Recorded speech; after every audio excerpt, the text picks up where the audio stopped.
mabuting buhay po mga kaibigan. Ito at mag-harvest po tayo ng ating siling panigang. Ayan po ang ating kaibigan, ma-harvest din siya ng kanyang talong at saka po panigang. Yung pong unang harvest namin dito, nakadalawang bundle po kami. Bali ang naging faktura po niya 25 po ang per kilo. Yan po. Medyo konti lang po ang mapipitas natin ngayon dahil parang ang klaseng hahalawin lang po ulit natin siya. Yung po susunod na pitas atin pong marami-rami na po yan mga kaibigan.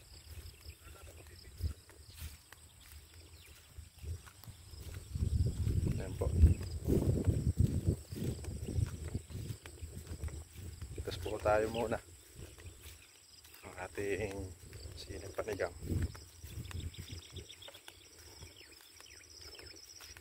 Nakakatuwa lang po at dahil tayo po ay nakaka-harvest na sa ating sili.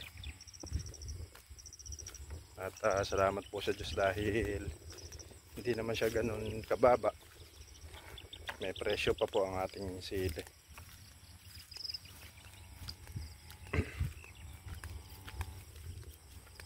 Okay po, at papakita ko po sa inyo kung ating pipitasin. Ngayon po ang ating mga susunod na pipitasin. Dahil po niyang bunga. Yan o. Dahil po niyang laglag mga kaibigan.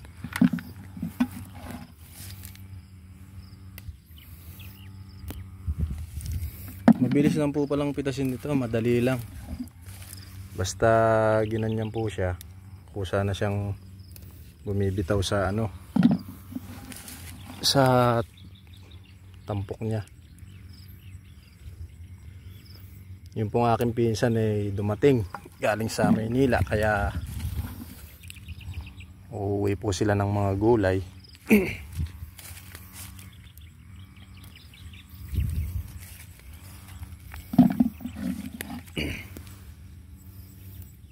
Alam niyo naman po ang mga gulay dyan sa Manila, medyo mataas. Kahit na sa puno po ay mababa ang kuha, pagdating po dyan sa Manila medyo mataas na po.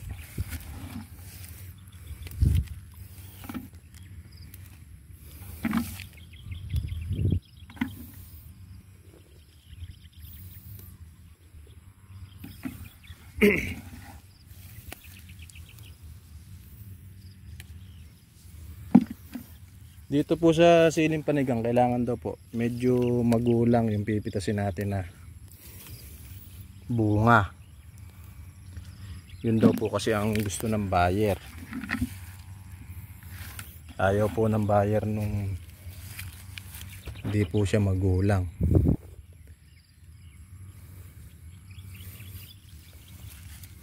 Isa pa po mahina po sa timbang yung mura. Kaya mas magulang po yung sili, mas gusto po ng buyer.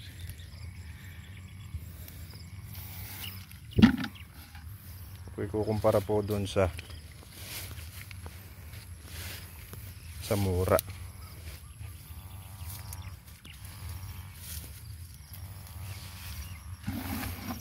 First time po natin na magtanim ng ng sili po, siling panigang. Kaya tayo po ay na-amaze sa dahil ng kanyang bunga.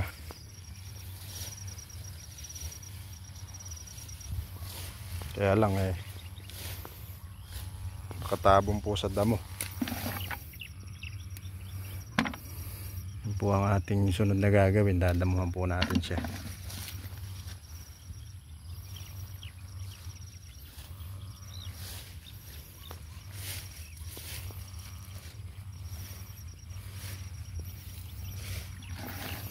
Ang nalulungkot lang po ako dahil yung isang portion po natin na huling itinanim, iba po yung ano niya, binhi niya.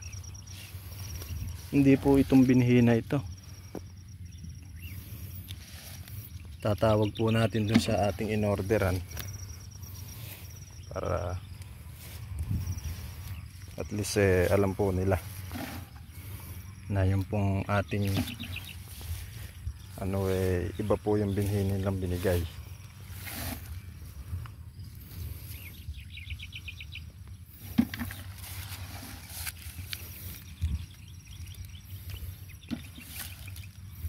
Susunod pong pitas natin dito mga kaibigan, marami.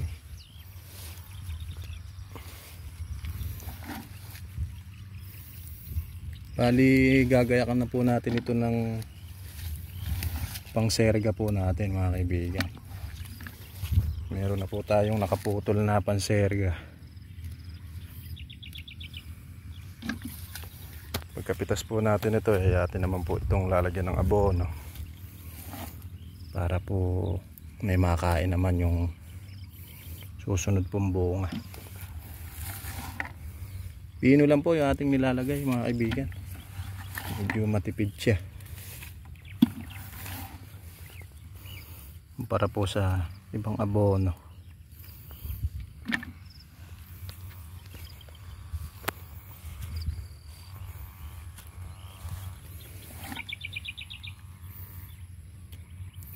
Ang sabi po nila, basta daw po makilap na ganito yung pong bunga, magulang na siya. Gusto na rin po siya sa gulang. And then yung pong bigat niya maganda. Kaya yun po pala ang batayan na yung pong sili pitasin na.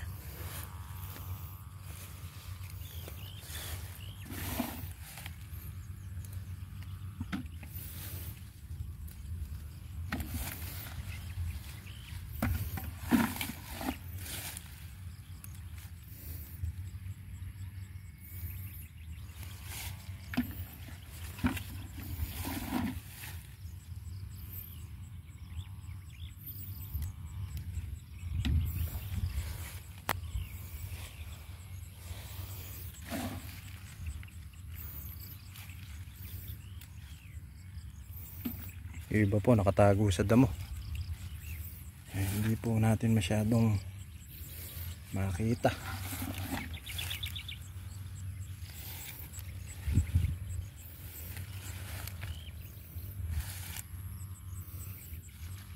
Yan, natapakan pa natin isa.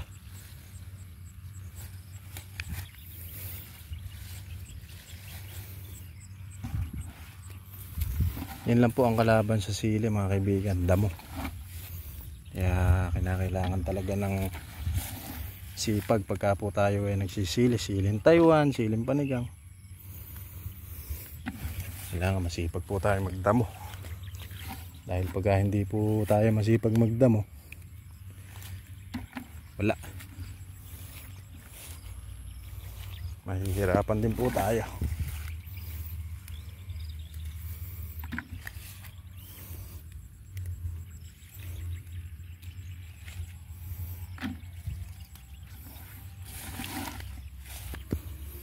Ayan, yung bunga po natin kinukuha pangkaraniwan, nandito lang siya sa gitna, oh. Yung kanya pong mga unang bunga,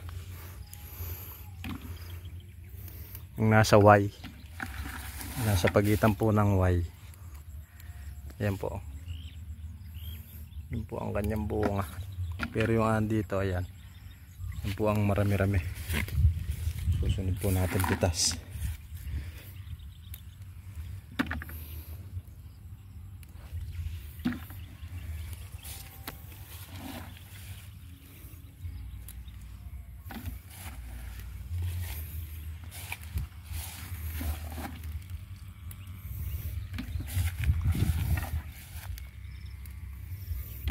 Pero pagka naman po ito inadamuhan, maganda po siyang tingnan. Ayan po yung ating kamatis, maganda na rin po siya.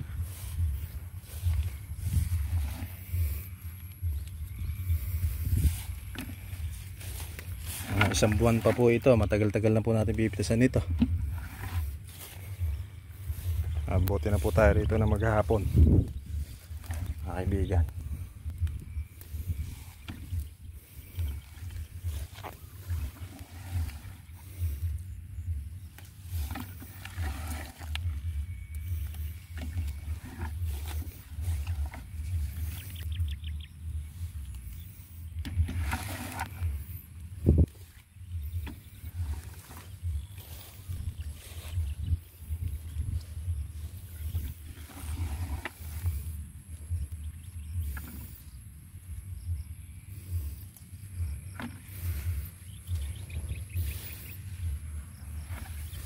Hanapin pa natin sa damo yung pambunga, kaya nanghihingi na siya ng kalinga dahil siya ay madamo na.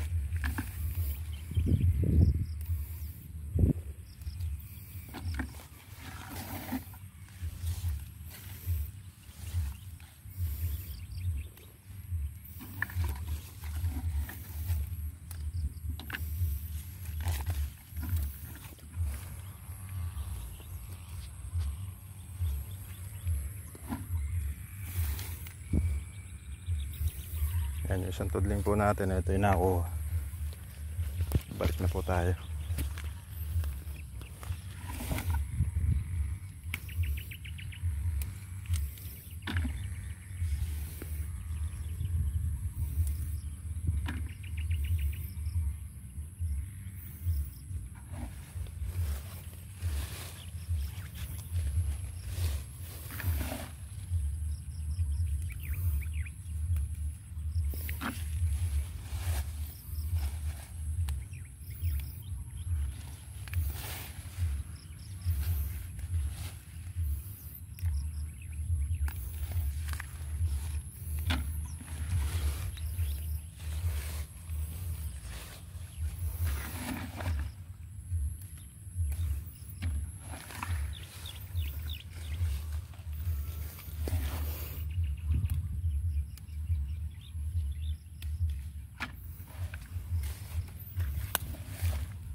Po mga kaibigan, at update ko po kayo kung gaano po karami ating mapipitas.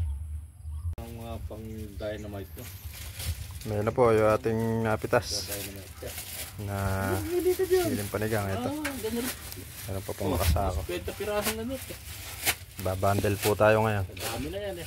Goods ka rin. Hindi naman kabawasan yan. Taragdagan pa yun. Mas marami ka nga ni pare, mas marami pa dahil papalit Hindi na. mapuputing ganire kunin mo para Ano pare? hindi makakakain siya. Yan po. Pogi mo pala kay Kuya LG. Hindi, balik na dito tayo. Hindi mo pala ako pakakainin. Pag ganyan ba yan? Pasalubong Sabihin daw nyo. Brad, pasalubong. Yan ganyan yun. Salis yan daw yan. Di ba? Hindi, alam ko tata, yung pantok na yan, di na sa labas yan. Yung tampok, ayan, ganyan, sa loob Hindi, na ganyan. hindi Ayan. nga sa loob galing yung tampok. Ay, sa loob yung tampok. Mali. Sa loob nga yung tampok, ayan. Ah, hindi sa labas. Hindi, basta yung magkabilang dulo, parehas na sa magkabilang sulok na yan. Ayun. Ano? Tayo magbabandel muna. Patutuyoy pa raw yan. Ito yun naman. Yun na ba yung pinuha natin? Yung huli, hindi. Yung huli namin kinuha pa sama-sama. Mga araw mabigat sa timbo. Lumasugang kami tayo. Huwag kayo kayong gagamit ng 60 kilos na yun. Huwag kayo kakinamit nyo yun. Tapos kayo timbang yun sa sampuan. Mga 13 kilos kayo, 12. Ito, reject. Mga pasobrahin nyo kahit sa guhit. Kahit ako lahat, kilo na mga pasobra. Sama-sama natin yung mga balok po yan. Mga reject po natin. Hindi, yung mga reject yan, pwede na rin. Kahit ako 1 kilo na pasobra. Huwag kayo 1 kilo, 1 guhit na. Pagkaka ko hindi na kami nagbibigay, doon na ikaw lang papasobra sa kilo. Ibig sabihin, kakananan naman tayo ng kuwan yan. Tignan mo nga, sa Malolos daw ay 150 pa kilo ng sili. Malolos daw ho, 150 ang kilo. Ang hilis na talaga. Hindi, tinatanong ko lang kay Sa ilis ay mura din. tinatanong ko kay Unto. Yung bata niya raw, kung ano number. Sa ilis daw, mura din. Sabi niya. Ni? Ni na? Uy, isa ko na pati. Yung bata ni Nene. Ang kuhanan po natin ngayon 25 po ang huling faktura po sa atin, yung pitas.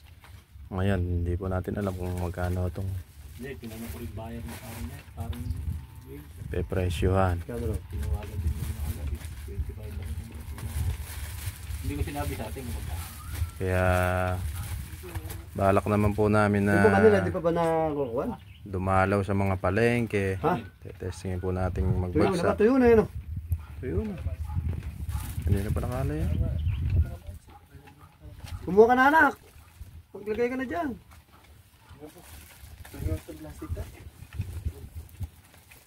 Bande! Saan ako saan? Ay, sabi timbang nasa taas na yun. May plastic, tanggalin mo yung nakalagay. Meron pala ako. Sa aso dadaan. Pero pala na ako.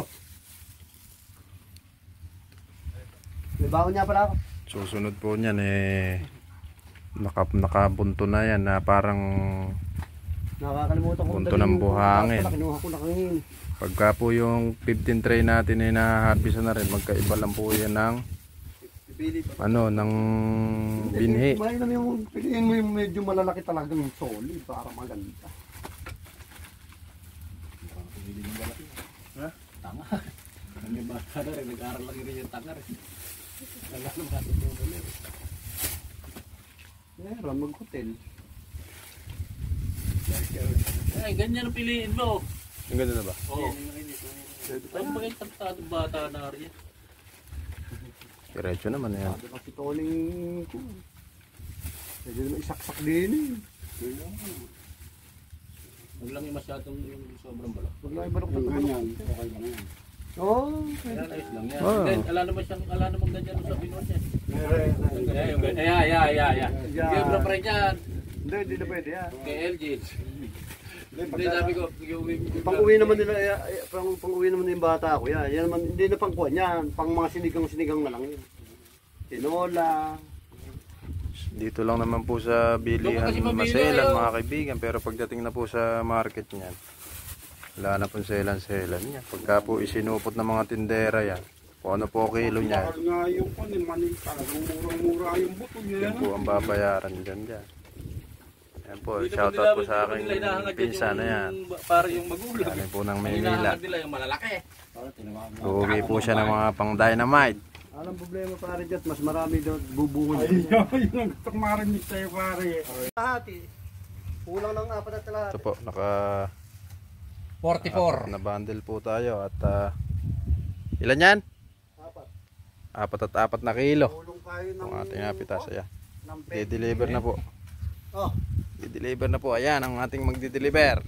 20 kilo. Whee! Yo! Wala kang